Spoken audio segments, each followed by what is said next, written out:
the day when the world changed forever.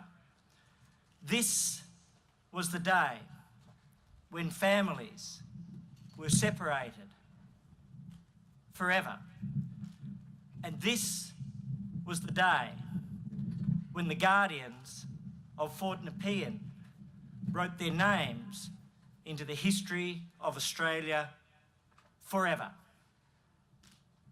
In order to honour their contribution, I have a message from the Prime Minister. Over the coming years, Australians will commemorate the centenary of Anzac and remember the tide of events that shaped our nation and that still casts a shadow over the wider world. The first incident involving Australian troops, the first shot, took place just 3 hours and 45 minutes after the war was declared. The SS Pfalz's attempt to escape Port Phillip was stopped by a warning shot from Fort Nepean. This commemoration on this day is an opportunity to recognise the decisive actions of the fort's men and the bravery of Australian Captain Montgomery Robinson, who was on board the SS Pfalz. The German cargo ship became a prize of war and later transported Anzac troops to the Dardanelles. Nobody could have imagined the years following the first shot and the sacrifices that would be made. From a population of just under 5 million, 417,000 enlisted, 332,000 served overseas, 152,000 were wounded, and 61,000 never came home. Of the 270,000 who returned, more than half had been wounded and others had mental scars which never healed. We acknowledge those who have done what we have not, and we hope that we might find it in ourselves to rise to the supreme challenges as they did, should we ever be put to the test. And the Prime Minister finishes, lest we forget. To that, I would add these brief reflections on the past, the present, and the future. The Prime Minister was right, lest we forget, for we have not.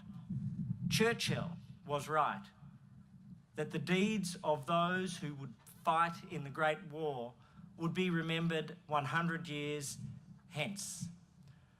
Those 61,000 who were lost have descendants throughout all parts of Australia, in every community. Just one of them, Colin Alexander Grant, is remembered in my own family.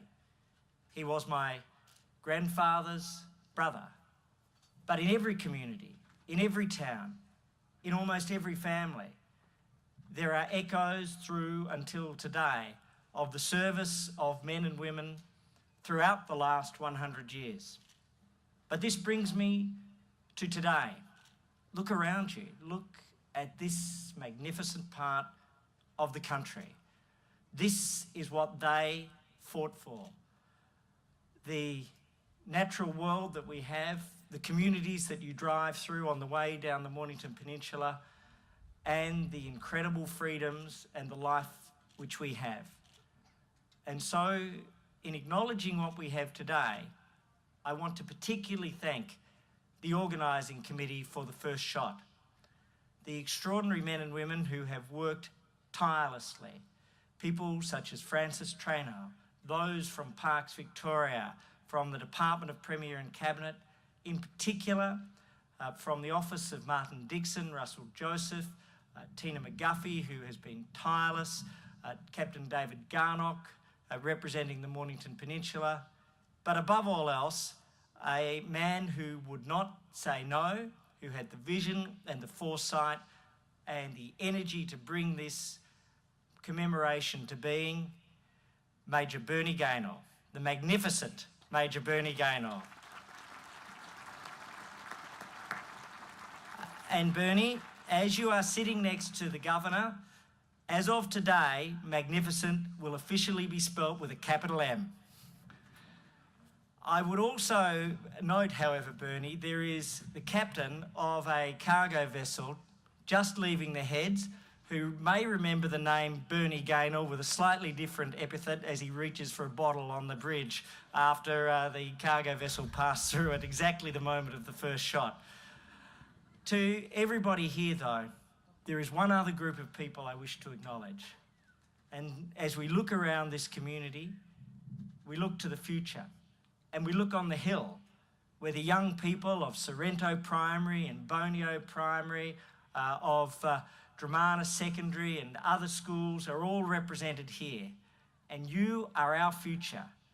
And today, you honour those who were here 100 years ago. And as Foreign Secretary Gray said that the lights were going out over Europe, they are lit again.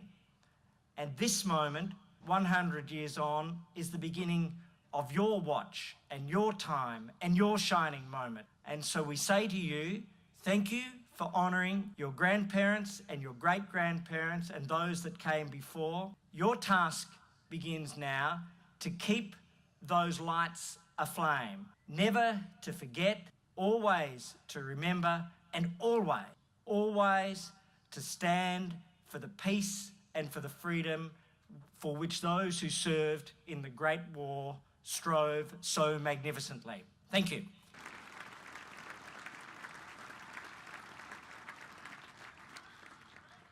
The Honourable Greg Hunt.